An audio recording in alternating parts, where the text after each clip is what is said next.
రాజకీయ చతురంగంలో కేసీఆర్ వేసే అడుగులు ఎప్పుడూ ఒక మిస్టరీనే.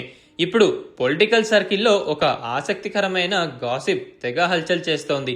టీఆర్ఎస్ ను బీఆర్ఎస్ గా మార్చి తెలంగాణ సెంటిమెంట్ కు కాస్త దూరం అయ్యామన్న చేదు నిజాన్ని గ్రహించిన గులాబీ బాస్ ఇప్పుడు ఒక మాస్టర్ ప్లాన్ సిద్ధం చేస్తున్నారట.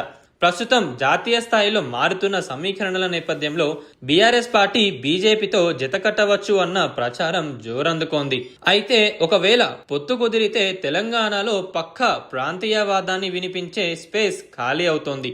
ఆ ఖాళీని వేరే శక్తులు భర్తీ చేయకముందే తన కుటుంబం నుంచే మరో గొంతుక వినిపించేలా కేసీఆర్ పావులు కదుపుతున్నారనేది తాజా టాక్. ఇక్కడే అసలైన ప్లాన్ బి ఉందంటున్నారు విశ్లేషకులు. కేటీఆర్ పార్టీ పగ్గాలు చేపట్టి బీజేపీతో కలిసి నడిస్తే తెలంగాణ ఆత్మగౌరవం, ఉద్యమ సెంటిమెంట్ ను భుజానికెత్తుకోవడానికి కవితను ఒక శక్తివంతమైన వేదికగా సిద్ధం చేస్తున్నారట.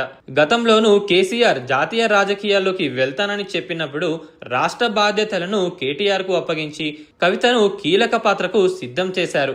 అప్పుడు అనుసరించిన వ్యూహాన్నే ఇప్పుడు మారుతున్న కాలానికి అనుగుణంగా మళ్లీ తెరపైకి తెచ్చినట్లు కనిపిస్తుందని ప్రచారం జరుగుతోంది. ఇది ఒక రకమైన వారసత్వ పంపకమని రాజకీయ వర్గాలు గుసగుసలాడుకుంటున్నాయి. తాము రాజకీయ అవసరాల కోసం ఎవరితో జతకట్టినా తమ అసలైన బలమైన తెలంగాణ వాదాన్ని మాత్రం కవిత ద్వారా తమ దగ్గరే ఉంచుకోవాలన్నది కేసీఆర్ ప్లాన్ అట.